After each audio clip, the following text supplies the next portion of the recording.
Oh, some great advice is to actually think about and risk rank all of the stuff you have and only focus on the important stuff. Okay, prioritization. I like that. Ross, I'm going to turn this around. Give me some bad advice about how to help get above the security poverty line. Everybody is talking about assume breach. I say assume safety. I mean, if we don't have the logs to show an attack, clearly no attack has happened. You can't disprove a negative, so let's try and prove a positive there. I like that. So, Sam, the challenge is the gauntlet has been thrown. Give me some worse advice. Oh, that's super easy. You just cancel your most expensive contract, even if it is your Microsoft contract. Who needs that? This sounds perfect. We are in the right zone. Let's get the show started. Get ready. It's Super Cyber Friday. Welcome to Super Cyber Friday. My name is Rich Stroffolino. I am your intrepid host here today for our glorious Super Cyber Friday, where we are going to be talking about hacking the security poverty line. It's a thinker of an episode, so all of you get your creativity out there. Help us figure out how we can define this, how we can see the warning signs, how we can get better. We're critically thinking about minimum viable security and what constitutes that. It's really good. And because of this, we have assembled a dynamic duo, as I like to call them, except it's a double Batman situation here. This is what I'm calling this.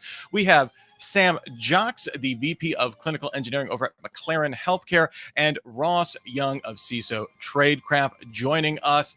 Thank you both for making the time, for being here. It is going to be a ton of fun. Let me just get through this and we'll jump right into this. Here's how you can get involved. First off, if this is your first time here, and I know we have a first timer here, Jones, I see you in the chat. Thank you so much for joining us this first time. If you are a first timer, let us know in the chat. Just get involved there, have some fun. Say hi to everybody and let us know your thoughts as we're going. You can also submit a bad idea. Our bad idea today, worst way to try to improve your bad security, hashtag bad idea. And then our 10% better tip, how to start getting above the security poverty line. We already heard prioritization, so we know that one's out, but get us some good ideas. You can also, we can bring people on. So if you really have some thoughts you want to get on here, it's like, bring me on. We also have a questions panel. It's separate from the chat. You can go in there, submit some questions. We want your questions. They help make the show better. So please get those to us. And you can also vote on your favorite questions. This is a dictatorship under the terms of the CISO series. So you can vote on them. I will take them under advisement. But those are purely voluntary. Here's our schedule for today. We already got our cold open going. We're going to be playing some games, public interest, and the Department of Yes later on. I just wanted to get in here. Oh, before we jump into the conversation, remember to join us for our next Super Cyber Friday on August 1st. We're going to be talking about hacking the talent myth. So we're going to be having, we just have a button here to register. It won't take you away from the rest of the chat. You can get in there, register for that. Join us. It's going to be a lot of fun. Remember to stick around for our meetup, where it will happen right after, right at the top of the hour, right in this interface. You don't have to go anywhere. You can just join us. We'll have some breakout rooms. It's going to be a ton of fun. So we're going to get started here. First question I have, Sam, Ross, I guess let's start at the most basic. I guess, what defines the security poverty line? And I'm going to challenge the entire premise of this episode. And if this blows up in my face, we might not have a show. I'm going to even ask the question, does it exist? Any thoughts on this, Sam? Yeah, so I spent a ton of time thinking about this week, right? So I'm in healthcare, which, right, we're resource constrained all over the board, and so fundamentally, this really is not something that, right, exists, because we don't actually have resources to begin with, right? And so we deal with resource restrictions day in and day out, right? And so I'm going to say, right, like, we have the ability to minimally secure what we have every day, right? So doing less with more is our normal operating procedure. And I don't necessarily think, right, other organizations are different from us, at least in our sector. I know there are other sectors that are much different than we are. And so, right, I really struggled with this concept of defining what is a line to which, you're worse off or you're better off. But we're going to have a very interesting conversation about this today, because there's very different ways of looking at this, I think, depending on where in the organization you're sitting. Ross, where are you at with this in terms of defining this as a concept, as a framing model? Maybe like where are you at with this? So I'll take the opposite side of the fence here, which is I absolutely think there is a security poverty line. I think you can look at studies by IANS or Gartner and figure out the average spend for your industry. Usually it's done by the security as a percentage of IT spend or as a percentage of revenue. And you're going to see that for certain industry verticals. And so let's say you see it and it's 10% for your vertical. But your company says, you know what? We have a high risk appetite. We only feel like spending 5%. So you're 5% below that industry average, which I would typically call your industry poverty line. Yeah, they have a high risk appetite. It's much like my 401k until like the market turns, and it turns out I had a very low risk appetite, and I did not. I mean, Sam, I'm wondering, like, does that working in healthcare, obviously a huge a number of variables, number of sizes of different organizations there. Does that help kind of frame it for you, like the kind of looking at that spend there? Yeah, so spend for us is not something that we look at, right? For us, it's something different. We term it materiality, right? So fundamentally, what in our organization can go down, and it doesn't matter if it's an internal product, an internal application, or an external third-party vendor, but literally what can go down and literally will take our entire system down, right? What is going to explode, right? My hospital, my healthcare system, and we can't provide care. That is materially important to us. That in reality is what I have to protect, right? Everything else can fall by the wayside. I don't care if the cafeteria goes down, right? I don't care if the parking garage doesn't work, right? But literally, if I can't provide care, right? If I have to shut the ED doors and we have to divert patients, that is something we have to protect. And so the materiality index to us is actually something we care about. How much we spend to do that is not something we necessarily look at. The when the crown jewels is like human welfare, that always like changes the like healthcare just always seems so titanically challenging in that way. I just want to thanks everybody for getting involved in the chat already. We already have a question coming in. Make sure we get more. Don't make Dustin Sachs feel lonely here. His question, oh, we already got Evan is already joining him here, but I think this is very germane to what we were just talking about here. How do you convince the business to invest in security when good security often has nothing to show? And this can even be if you're below the poverty line. It's like, oh well, nothing's bad's happened. We have one login for all of our systems. It's working fine. How do you start that conversation? So this really has to do with best practices, right? And I'm a big proponent of best practices. There are minimum best practices out there, right? And I think you can rely on a lot of the data that's out there and showing that implementing basics, right? Good inventory management, good patching, MFA, right? All those wonderful things that all of us know about actually protect the organization.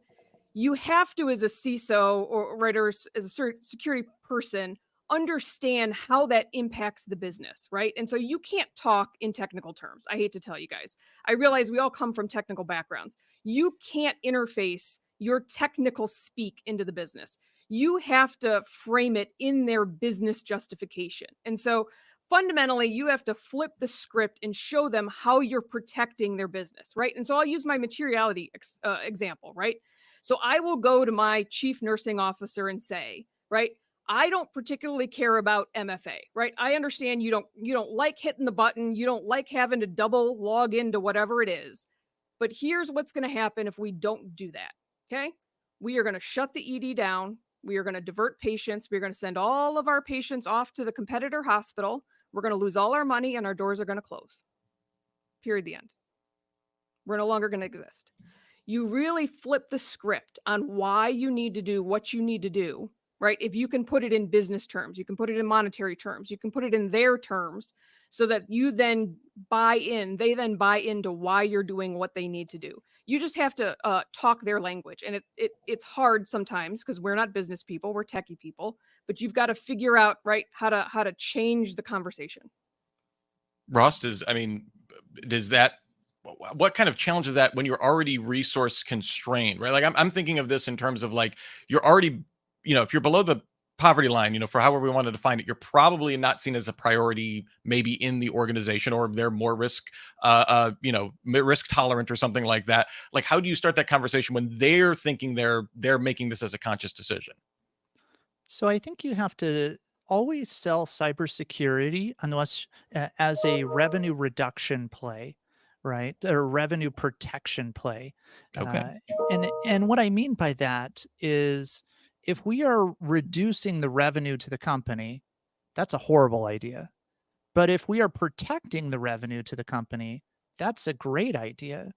And a lot of times we have to look at things through leading indicators versus lagging indicators. What do we want to measure? The number of active incidents where we had to respond, or the amount of systems that were successfully patched, the amount of people who successfully reported phishing incidents to the incident response team that we actually stopped before it became an issue.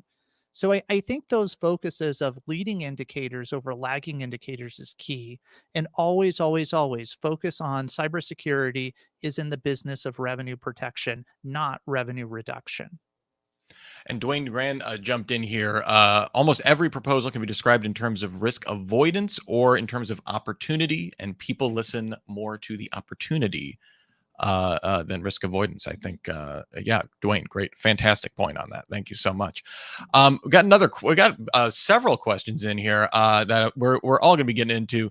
Evan chimed in here. I'm going to bring this up on the stage here. Is the poverty line just about resources or revenue, or money spent, or is it about opportunity or access to solutions? I think. Kind of maybe a broader organizational thoughts there. Either one of you have thoughts on that? I think this is a great question because if your organization says, hey, we're not allowed to use AI because we don't understand the risks with that, that's a huge impediment to improving business productivity. May improve security because you're avoiding AI risks, but you're absolutely stopping things. So I think we have to think about in terms of safeguards, which could be people, could be process, could be tooling. And so if you are preventing your organization because, hey, we don't want to use anything in the cloud, we want to use it all on prem or other limitations, you can absolutely be depriving your team from the best solutions. Yeah, and I'm going to add to that, Ross, because I think we all talk about people, process, and technology as the three things we've got to look at. But our organization, right, and groups that I work with have added to those three things that we traditionally talk about. And the fourth right pillar that we've started talking about are things to stop doing. Right. And so, we've all now lived in a world where we want to be interconnected, right? And over the last 10 years, right, we've connected everything together to be seamless, right? We want all of these integrations to make our workflows instantaneously, right, wonderful. I think one of the things we need to start thinking about, right, to help reduce our risk, reduce our footprint, right, reduce the amount of work we have to do to patch and all that fun stuff, right, is to start thinking about what we can stop doing. So what integration can we stop, right? What product can we stop using, right? What standardization can we start looking at, so that we can actually reduce the amount of technology we have to support, reduce the number of integrations, whatever, to start looking at our entire portfolio, right? So that we actually start to standardize or start to make smaller the amount of work that we have to do. Right. I know a lot of us think about this from a people process technology perspective, but I actually look at the total amount of work, right? And say, well, do we need it? Right. And I hate to say, right, over the years we've tried, right, to add all of this fun technology to our portfolios, but does it really add any value, right? And stopping some of the stuff that you've implemented because it's not adding value to your organization is actually a very useful tool to implement, to help you get above the poverty line. Yeah, that's an interesting idea of like, hey, like let's not assume the opportunity cost always is in favor of connected to the internet, right? Or connected to the whatever the risk expanding behavior is. Make that decision consciously, and like let's say, yeah, we're paying for this with some additional risk here. Before we get to our first game here, Kumar Dasani posted this, and I'm just curious about your thoughts here. Uh, Talking about that the industry needs to move beyond trying to prove security is important as part of this conversation. In terms of, comparing it to things like HR, finance, like IT, like no one is arguing that like sales isn't important to an organization, right? Obviously, there's a revenue attached to that cybersecurity is probably going to have a much harder time. Although, Ross, to your point about revenue protection, I think is a really great thought. I'm curious, any thoughts on this kind of moving beyond proving security? So I think in cybersecurity, there's two types of spends. There's spends that are required. I would say anything where you have a regulation. We don't look good in orange jumpsuits, so we're going to follow this regulation and make sure it's being applied in our organization. So if I'm a publicly traded company, I have to follow Sarbanes-Oxley. If I'm a bank in New York, I probably have to follow the New York Department of Financial Services regulations. And then there are things that are discretionary spends, like reducing risk, right? We could all say, we know we need to have antivirus, but do we go the free antivirus or do we get a paid for top of brand antivirus? And this is where the rubber meets the road. We have to choose how much can we spend? What is the appropriate risk appetite? How do we have conversations to figure out what the total cost of ownership is from a headcount, from a licensing, from a hosting cost? And it gets really difficult when organizations have different priorities of spend. We want to put more money into the marketing and sales so that we have more money coming in. Well, that takes money away from risk reduction play. So you have to be able to always talk about things like, hey, we have 30 customers who spend $300 million on our company. Are we willing to put that 300 million at risk for not doing these $500,000 worth of risk reduction activities? And then it's a business decision. No, and I would agree 100%, right? I think the other thing you have to understand is cybersecurity is a support service, right? So we support sales, right? We support HR, we support finance, right? And especially when we think about right, those third-party vendors, right? We risk assess all of our third-party vendors, right? And we're not only trying to support the internal portions of the organization, but we also try and reduce risk for those third parties, right? Half of the breaches that our organizations actually try and face have nothing to do with us. They have to do with, right, somebody we're attached to. And so fundamentally, trying to understand exactly how those third parties affect us are also incredibly important, right? Those 10 vendors Ross just talked to us about that bring in $300 million, right, may only right, deal with this one vendor that our salespeople deal with, right? Right? Maybe it's Salesforce or some other right big vendor. We need to understand what risk that vendor brings to us and what our downtime plans are, right? What our backup plans are, and how we're going to go ahead and continue our business because that vendor is material to us. And our organization will not survive without that vendor, right, being up and available, right, to provide for our business.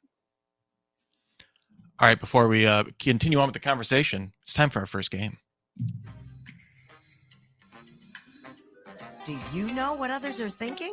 On the public interest. Yes, indeed. It is time for the public interest. I call it my own personal playground each and every week for Super Cyber Friday. I put together a list of torturous search terms, and you have to guess which ones are the most popular. Everyone's saying anarchy is going to rule just because I'm hosting today and the big boss man, David Spark, is not here.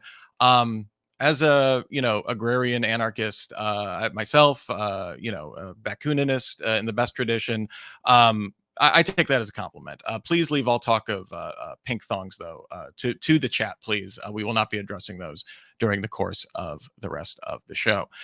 So the goal here is you're just gonna answer A or B, or guess among all the letters there, which is the most popular search term in all of, we're going to say Google here. I'm a DuckDuckGo guy myself. I said I'm an anarchist, but we're going to go with Google here. Which is the more popular here? Sam, authentication or authorization? What are we thinking here? Oh, I'm going to say authorization. Okay, so you're going B. Ross, what are you thinking? I'm thinking authentication. MFA is the buzzword I see, so people are probably typing authentication.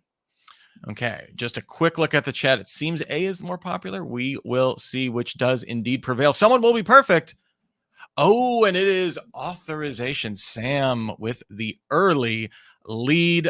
Seeing everybody not perfect in the chat warms the cockles of my heart. So thank you for all of that. Our next one here, breach, exploit, or vulnerability, which is the most popular? Ross, a chance at redemption here. What do you think? Hmm. I think the average user is asking about breaches, not about vulnerabilities. Yeah, and I would agree with that, right? You gotta think about Joe Schmo right on the uh at home user. Yep. John Q. Public or Jane Q. Public, as I would like to, a little less, schmoes, just, kind I'm from the Midwest, right? We got Joe Schmo. of. Sorry. All right. I'm from the Rust Belt, so they're all Joe shows me. So, all right, here we go. Oh, and actually, that was the only incorrect answer.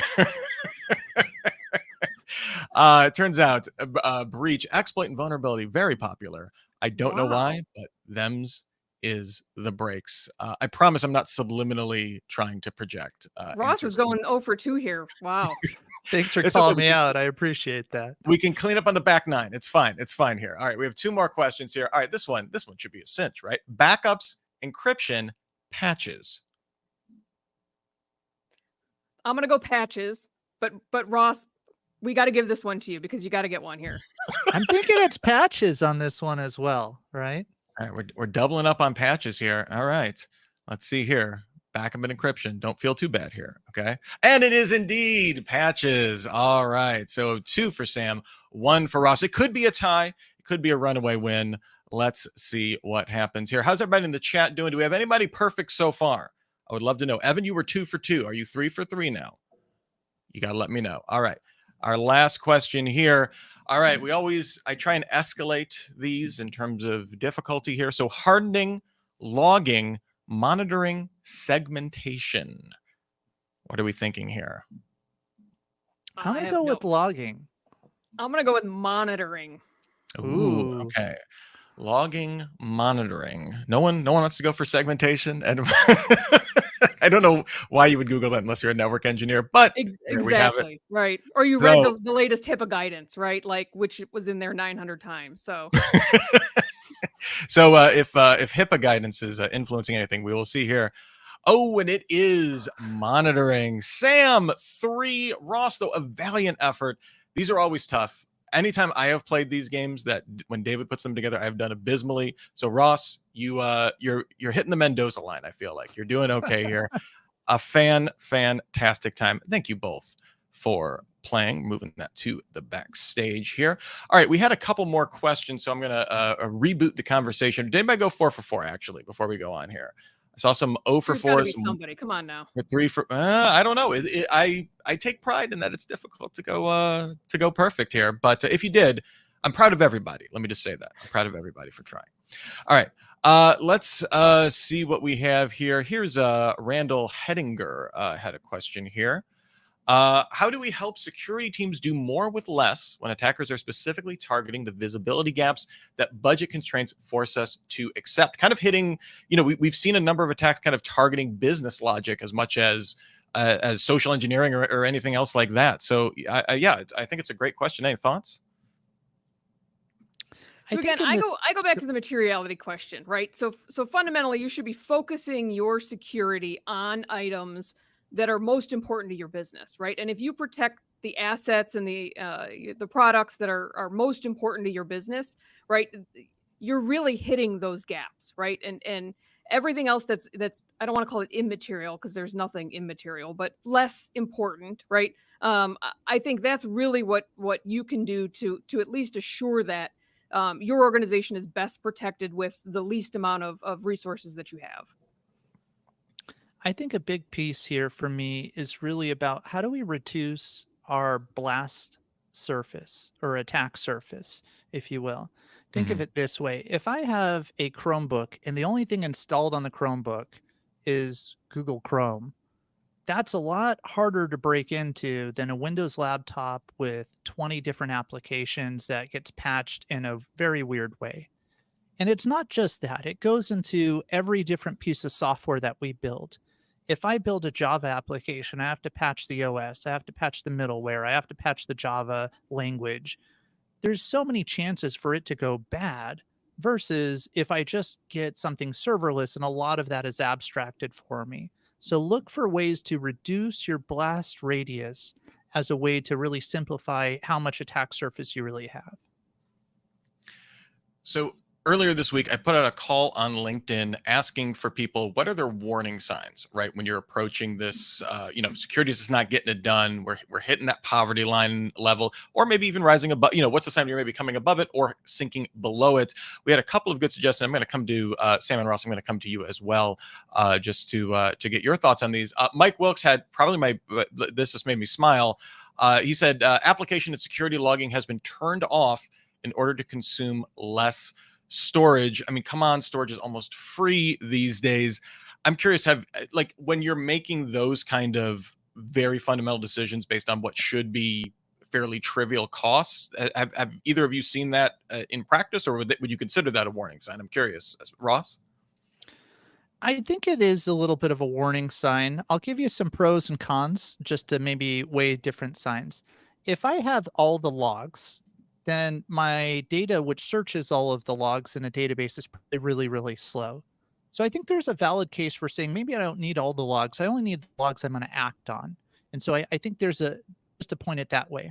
Now, once I do have the logs, you got to remember there's no point in logging unless you're going to look at the logs. And certainly your auditors and regulators are going to say, show me that you're doing something with the logs, right? Once a year, did someone at least look through these logs, or are we just throwing money into the proverbial fire pit, if you will? And I think that's really where we're going to see a bigger focus of, does everything you do drive an outcome, or are you just being busy and not actually moving the needle in cybersecurity? You basically Department of Yes that warning sign, right? Like that, like in terms of like very seriously, like, yeah, if we're not going to do anything with this, and if this is a, for lack of a term, a vanity a metric or vanity activity because we're supposed to, yeah, I think that's like valid in terms of spend. Sam, I'm curious, have you seen like this kind of having to make this kind of tough call, I guess, or being forced to because of a lack of budget? Yeah, I'll give you another example, right? That kind of aligns with what Ross is saying, right? So, GRC security assessments, for example, right? A lot of organizations will send out, right, a standard set of questions, right, when you're uh, trying to vet a vendor, right? Am I going to go into business with this vendor? I need to do right my security assessment. Um, to Ross's point, what am I doing with the answers I get back, right? Am I actually changing the architecture? Am I actually putting in any changes to the way I'm implementing that solution to make it more secure based on the answers that come back? If I don't, why am I sending out my security risk assessment? Why do I have anybody even looking at the answers? Why do I bother sending one out at all, right? Why don't I just go out to security scorecard, right, and look at, are they an A, B, or C, right? I check my box and I move on. Fundamentally, you have to go ahead and look at what outcome you're driving from every task that you're doing. If you aren't doing a risk reduction for every task that you're doing, it's not of value to your organization, right? Whether it's DLP, whatever it is, right, that you've implemented with your organization, it has to drive some kind of outcome. I completely agree with Ross. So I I would chime in on this space and I would say, make sure you understand who the gravediggers are in your organization and how you can do murder boards. And here's what I mean by that. Where do things go to die? Someone knows where this waste is happening, this toil in your company. Talk to those people. And then once you have those things, put them on a murder board to say, what is it we want to get rid of in our organization? Because that'll give you people back. It'll give you budget back. It'll give you processes that nobody wants to follow, that then you can reprioritize your focus in cyber. We had another kind of warning sign from Dwayne Grand, definitely one of our friends of the show. Same with Mike as well. But he said, the most clear way I saw in a smaller org was when we wanted to buy a best-in-class security tool, but we were told that they needed hundreds of more licensed seats to sell to us. They were small, and we had a vital security need, but couldn't buy "quote unquote" the good stuff, and had to work with a next-tier quality vendor. Sam, from your perspective, is that a warning sign, or is that like any kind of acquiring any kind of vendor tool, is are you always making those decisions of, is it best in class, good enough based on price and stuff like that? Yeah, so and I'll add another layer to that, right? Are you buying a niche product, right? A single point product, or are you buying, right, a product that has 5 or 6 different tools in it, right? Like a Mhm. Microsoft suite, right? So that you get an average type of security, right? And a good enough type of product, right? But a very wide swath of availability or a very wide swath of tools. It's a very different type of assessment that you do, right? Based on kind of what your needs are. If you're in a very low availability resourced organization, you maybe don't have the resources to buy those point solutions to actually get to right the solution that you actually need or the data that you actually need.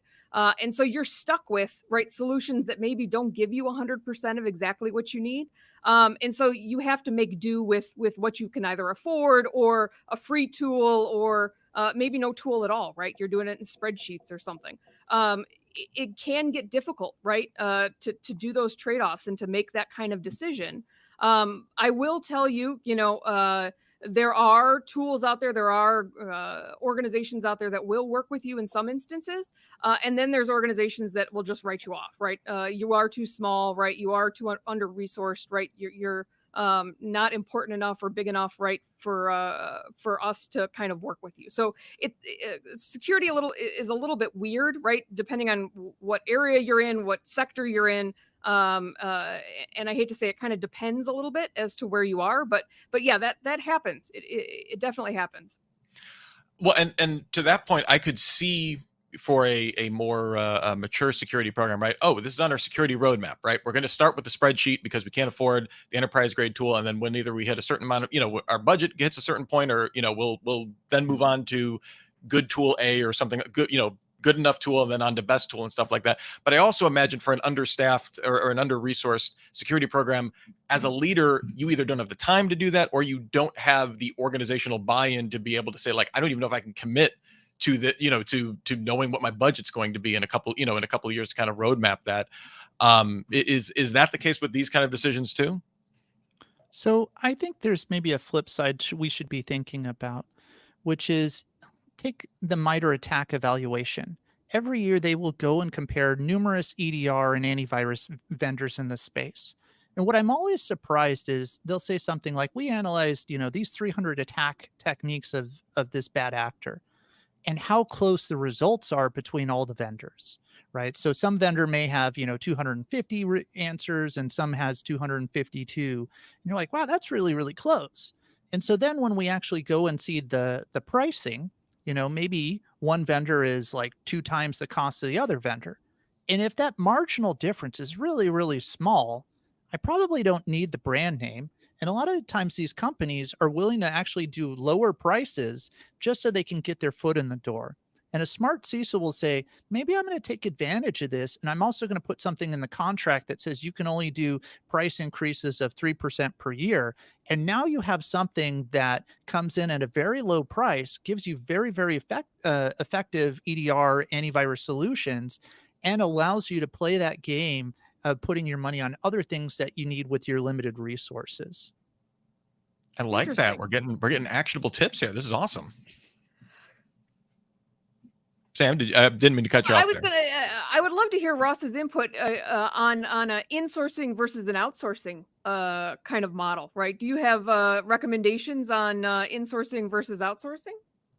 The biggest thing I would say with insourcing versus outsourcing is it really comes down to people and talent management. And let me just give you an example. If for the last 10 years I've been a tech company and all I'm hiring is computer scientists, I probably have a lot of people I could say, I want you to start vibe coding. I want you to start building things in house and build me something awesome. And sure enough, they're going to do it. But then I'm going to probably have the other organizations where maybe I'm a manufacturing company and we've hired, budget analysts and project managers.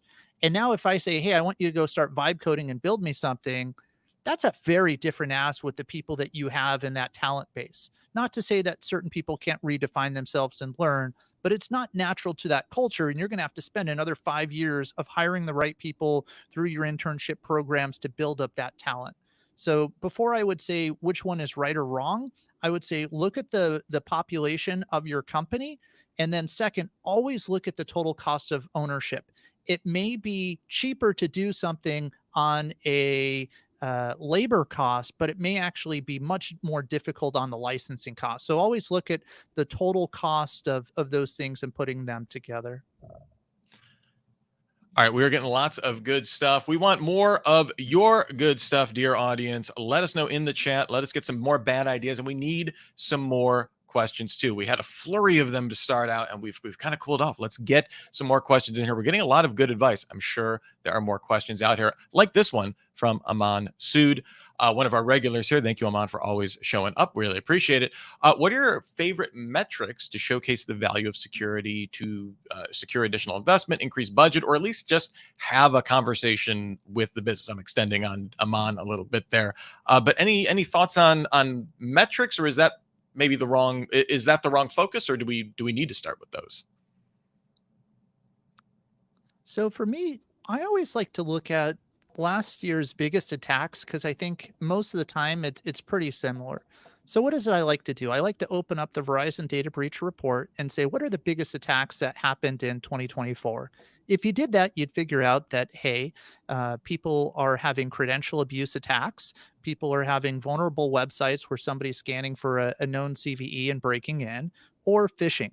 And then I would go back and I would tie my metrics to those three things to say, here's how we built a really good program to identify all of our secrets, our API keys, our tokens that we're really worried about. And today we have, I don't know, 30,000 tokens, of which, 15,000 are onboarded into our secrets management tool. Then I can actually go and police that month to month and look for, are we trending and moving the right way and burning off that tech debt in secrets management.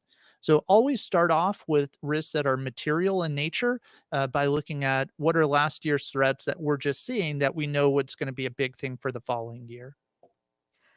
I 100% agree. And then the other metric that I would really, really recommend is something tied to the business, right? So let's say, business continuity is something that you wanted to work on for your organization, right? I would really focus on then, right, tabletop exercises or something material to your business, right?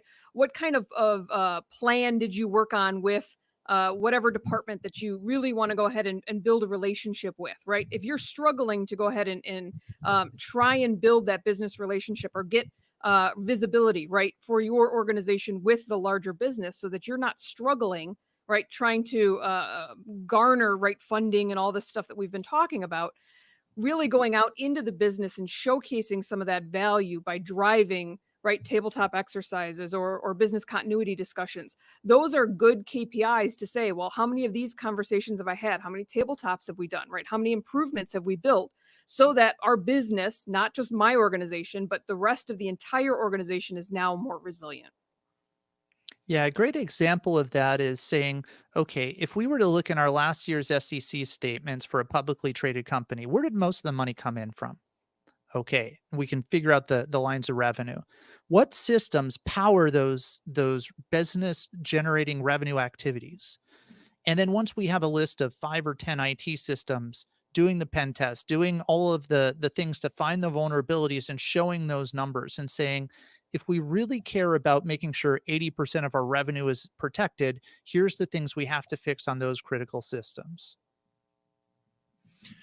I'm curious for, we've talked about uplifting how we can start getting the ball rolling, but I'm curious maybe from a perspective of someone new to an organization, right? You're a CISO coming in to a new org, and this place has been, operating by whatever arbitrary metric we want to say, operating below the cybersecurity poverty line at a reduced effectiveness, shall we say, for long term. I'm curious, how do you start assessing like not the damage, but I guess the cost to the organization of kind of running there? Obviously, there's increased risk, right? Like that would be to be the most obvious one. But are there anything else in terms of like tech debt that's going to be harder to play down versus any other security decision? I'm curious, kind of maybe the long term implications from a new set of eyes that you could kind of look out for. So if you're coming into a new organization, you have to understand, is it just your department, right? That's below the poverty line, or is it the entire organization, right? Okay. Because if it's the entire organization, right, it may be IT's tech debt that's behind. You may have old servers, you may have old firewalls, you have right, may have old workstations. And so if your entire organization is old, right, not only are you going to struggle because your department doesn't have the right tools, doesn't have the right resources to secure the organization, but you're now trying to secure an organization that is behind in technology, right? That's a doubly difficult type of environment to try and protect. So, an assessment, of course, is the first thing anybody does when they come into a new organization. But understanding the entire environment is incredibly important, right? If I were in that environment, my goal would not be to build new tools and techniques for my department or to hire new people for my department. You would have to burn down the tech debt, right? To build up, right, the new servers, the new IT base, right, the core infrastructure, because fundamentally that's what you're trying to support. If I have poor infrastructure, it doesn't matter what tools I have to try and support it, right? I can't support old technology. I can't patch it. It's not patchable, right? And so you really need to understand what you're trying to protect, right? Before you have the tools to protect it. So, and I hate to say, if you're in that environment, God help you, you didn't take this job because, right, an organization like that is a very difficult one to protect. And they're out there, to be honest with you, right? There are organizations that don't have enough money to stay current. But it's very difficult when you're in a true resource restrained organization. You have to make choices, right? Do I buy a new server, or do I, right, patch the siding of the building because we had a tornado, right? And it tore down the side of the building.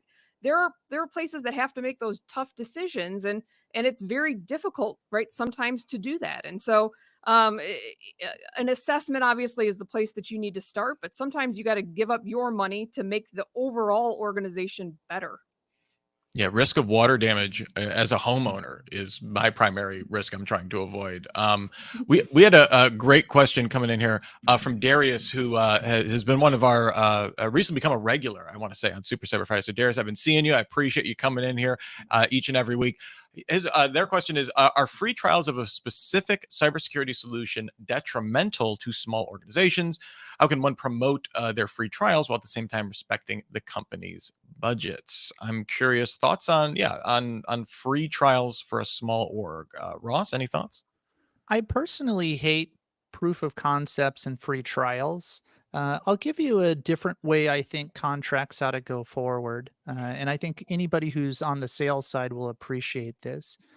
If I do a proof of concept or a free trial, what essentially happens is somebody goes, they try the product. Maybe it's an engineer on the team. Maybe they don't actually the try the product. It just kind of sits and it goes in the background. And then 90 days, they're like, hey, what'd you think of it? And you're like, nobody really saw it. Nobody really did it. I think that's the wrong approach. I think what we have to do is say, if we want something, we'll buy the software. And I want you to give us a 90-day guarantee that we can exit the contract, no harm, no foul. And what this does is it changes the procurement. On the first one where it's a POC, I didn't have to go through my procurement department. There's no contract signed. And so it's very easy for me to exit. But on the second one, where if I actually sign a 1 year agreement and I have the ability to back out within the first 90 days, I've had to go through the procurement. I got all the approvals. I got all the authorities. I got everything to make that successful. So really focus on the second one because I think that's a stronger alignment of getting all the core buy-in from an organization and make sure they're very interested and invested in the process. All right, before we get to our last game of the day, I think an interesting. This kind of goes with Sam and Ross. We were talking before the show, kind of the existential. Does this thing exist here? I think Dustin had another great question here. Should we be referring to this as a cybersecurity poverty line at all? Is there a danger that smaller orgs try to chase larger ones, or orgs in one industry try to chase other orgs in another industry? Apples to oranges. There it seems like a result in some imitation fallacies. We all know we talk about imposter syndrome, right, being a problem all the time. These psychological issues or realities, right, infect decision making, right? So I guess, is framing it like this productive in your opinion? I think it is, and I think it's also not. I'll tell you the sides of both ways. I think there's always going to be spending limits. We always are doing new technologies, which mean we need new security investments, and we always feel like we need more and more budget or more headcount, right? If your organization started rolling out MCPs this year, and you don't have MCP security, you're going to feel deficient and you're going to feel like I need those resources. On the other side, the problem I never see really brought up to the table is where do we hold the CISOs accountable for maximizing the spend on every one of their security dollars? I think anybody who's been in this industry long enough has seen organizations that have deployed technologies that have never actually been successfully deployed. It's only on a limited number of instances. It doesn't have the full features turned on, and we're not getting the full value out of said tool. I think we all have broken processes where we know procurement sucks. We know third party risk management sucks, but we live in this sucky world because I don't really feel like changing it and shaking up the trees and fighting the bureaucracy because I got all these other things I got to deal with. So, what I would really say is, I think we have to step back at the CISOs and say, show me how every dollar you're spend is a really good dollar spend. And then if you do that, I'm willing to move the poverty line for you. Yeah, and I agree with the premise of the question, right? In healthcare, I think we are such a unique animal, right? From an ecosystem perspective, right? I love to look at other industries and go, I wish I were you, right? And I'll point at finance, for example, right? I would love to be a CISO in a financial institution, right? There's rules, there's regulations, they know exactly what they need to do. There's a checklist. Like literally, I have a checklist. If I had that job, my life would be so easy. I could actually like sleep at night, right? I could actually like work an 8 to 5 job. It would be lovely, right? There would be no poverty line because I know exactly what I need to do every day of the week. I think there are these haves and have nots. And I think regulations has to do with a little bit of it. I think, the industry that we're in has to do with a little bit of it. But fundamentally, I think part of the issue that we have is exactly what Ross was saying, right? I think we have a lot of tools and there's a lot of new tools that enter the arena very quickly, right? And AI is one of them. I know we all love our AI buzzwords, right? And there's some new stuff that's coming out, right? On a daily basis. And we all want our new whiz bang stuff. And we never actually implement it to the fullest of its capabilities, right? And so we have a lot of optimization that we can do. And so I agree with Ross to that point, right? There are rooms for improvement to go ahead and optimize every dollar that we go ahead and spend. But on my regulatory piece, I think there are some room for right some defined regulations that can help us right kind of set that benchmark for a bottom line, right, for a poverty line. We'll get back to that discussion in just one minute, but we just had a call come in. Hold on, I need to check this. Hello, welcome to the Department of Yes, where no request is ever rejected. Yes, this is the Department of Yes. This is where we're going to take the horrible, bad ideas that we got from our audience, and you, Sam and Ross, will have to justify them. Tell me why they're good ideas, actually. We're going to get started with one from Neil Saltman here. I'm going to show this on the stage here. Treat employees like children. You lose an hour of electronics every time you use the wrong LLM. That's not approved. Now go to timeout and sit by yourself in the conference room and leave your phone at the door. Ross, I'm going to start with you. Why do you want to do this? I think incentives work, right? So if we tell people, hey, there's consequences and we enforce that, that's a good thing. Do what you say and say what you do, right? So I don't see why this would be bad. All right, I like that. Hey, actions have consequences. Don't blame me. You're the one that broke the rules. As a parent, that this rings true. Sam, are you in accord on this? Why is this a good idea? I mean, fundamentally, I'm going to look at it from a risk perspective, right? If I take away your computer, I take away your phone, right? You can't click on my my email that has a phishing link in it. So I'm reducing my risk. This is a brilliant idea. So we just have new policy rolling in just left and right here. I love this. Our next bad idea comes from the inimitable Andrew Aiken. Bad idea. Achieve minimum viable security by printing "Do not hack" signs on all servers, duct taping USB ports shut, and appointing Andrew from accounting as CISO because he once watched Mr. Robot. Sam, I'm going to come to you first. Why do we want to do this? Oh, definitely. We need to duct tape every USB port shut because Absolutely, right? We cannot, we have to prioritize, right, data loss prevention as the number one risk we have for the organization. So not only are we going to do this, but we're going to throw away every CD-ROM that I found in every room in the building. So we're definitely doing this.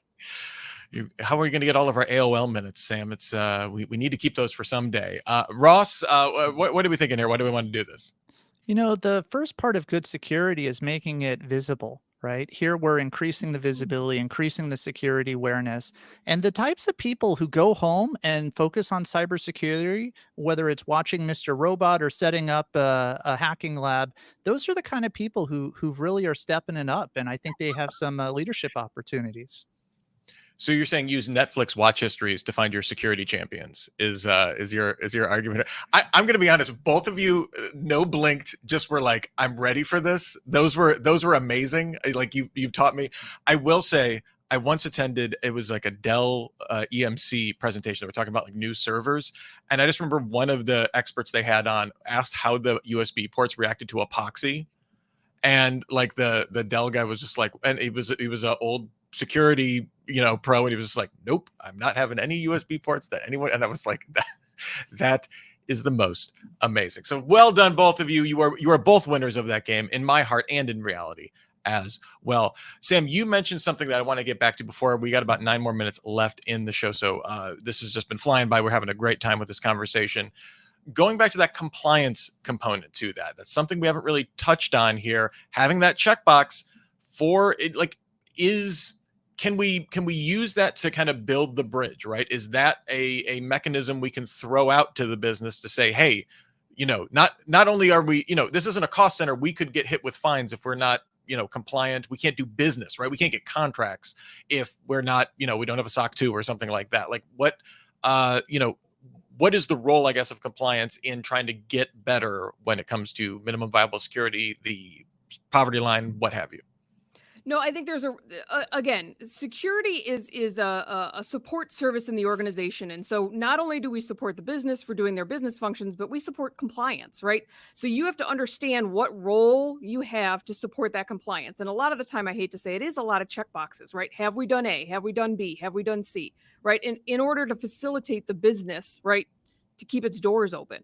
And so understanding all the compliance regulations for your industry is incredibly important, right? Every industry is very, very different, right? I mentioned finance, which has a lot of regulations, right? PCI card, right? You name it. Us in healthcare, we've got a whole bunch of other different ones, right? It really depends how your security organization is structured in order to make sure you meet, right, those minimal compliance regulations. I hate to say, right, you need technology within your security organization to do that, right? HIPAA is very big in healthcare, right? I need a data loss prevention solution to do that, right? I can't, as part of my minimum security, not have DLP, right? If I don't, I don't have a hospital, right? And so in my mind, that's part of my poverty line. Right. If you're a bank, I'm not sure that DLP is something that you consider in your stack, right? Um, but that's part of, right, what you need to assess, right? What is important to you from a compliance perspective? Yeah, I would say if you look at the fines from regulators, they're actually pretty trivial. I don't think most people really look at just how small they are, right? And you're like, oh, there's $1 million fine. Yeah, but this company makes billions of dollars. It's a rounding error to them. Now, if fines aren't the way to enforce it, what really works? What really works is jail time. Nobody wants to go to jail, as far as I know, in any of the executive ranks. So if you're going to tell me I have to sign my name on a statement to a regulator that is a false statement where I could be held personally liable or, face federal prosecution, that's something I don't think anybody wants to do. So I go back to say, here are the things we're going to have to sign off. Before any of us sign off, we actually have to have evidence to show that this stuff is accurate. This is true. We're doing these things, because I'm not willing to risk it. And I don't think you should be willing to risk it either. Wow. That's yeah. I mean, I would definitely be incentivized to help out the as an organization if that was attached. I mean, and Ross, I know we've had you on the weekend review and we've talked about this before, because I love that this is like this is important to you, right? This is meaningful to you. I absolutely love that. We are getting close to the end of the show here. Make sure you are registered to join us next week for Hacking the Talent Myth. That's coming up on August 1st. You can see in the chat, we have a link there. You can do that. And we'll also put up a what we like to call a CTA in the biz. Here it is. It's going to flash all over your screen. Now you can't see my beautiful face until you register. Please register, and then you can see my face. I don't know if that's a good incentive. Probably not. We talked a lot about incentives on this show. We've also got some other biz to take care of. Remember to stick around for our meetup right after the show at the top of the hour here. That's 2 p.m. Eastern. For me, we're going to be doing some breakout rooms, having some fun conversations, saying hi to each other, get your reactions, get your thoughts, and let us know. Also, if you have, if you can't join us or you joined us late, or maybe, hey, you just had a thought and you can't get it to us, feedback@csoseries.com. We'll figure out a way to integrate some feedback that we're getting about these shows as well into the shows. And we're going to be having some questions about Hacking the Talent Myth coming up on LinkedIn. So make sure you're following the CISO series on LinkedIn as well. And we can feature those again next week on the show. Coming up at 3:30 today, I'm going to be talking with Nick Espinosa, the one, the only Nick Espinosa, host of the nationally syndicated Deep Dive radio show and our Week in Review show. So if you want some expert takes on the week of the news, some lots of good ones, some CISA controversy that we're going to be talking about here. Nick is phenomenal. We had him on back in May, so we're thrilled to have him back here. I'm going to have a fun time with that.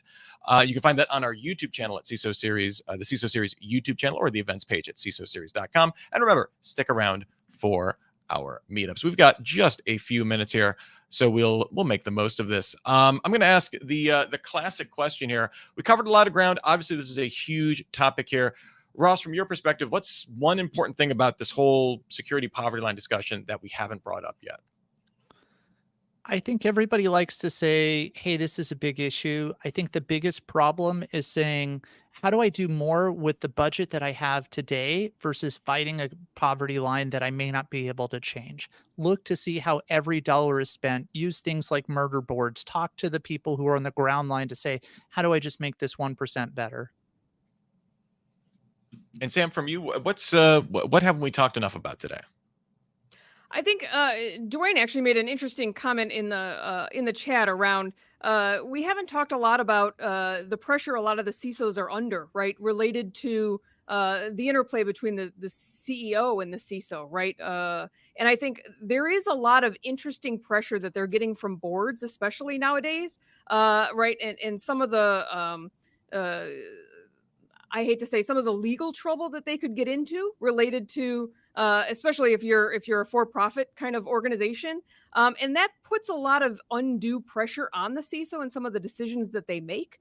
And so I don't think we talked a lot about that, but I think there is some interplay with some of the decisions that the CISO makes around tools and resources, and how that affects kind of not only the relationship he or she has with the CEO, but also their relationship with the board. And so, obviously you have to protect your job, you have to protect yourself, right, from any legal trouble. But, you have to think about what you're doing from that perspective as well.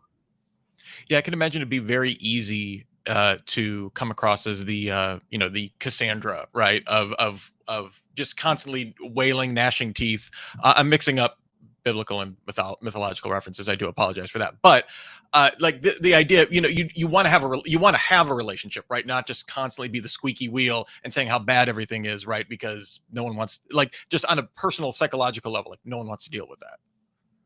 Yeah, I would say think of it as the homeless person begging for change every time you drive into work. People tend to want to not give that person eye contact, look away, and just go on their business like it doesn't happen. And if you're that person in cyber always begging for money, that's how the organization's going to see you. So you have to redefine how you're viewed in the organization and bringing value. And if you do that, I think you're going to have a different outcome. No, I agree. And I think boards really don't understand cyber, right? So part of your role as a CISO is to educate your board, right, on what you do and what value you bring. Right. And you cannot go to your board in every board meeting and ask them for money, right? You're not going to be a successful CISO doing that.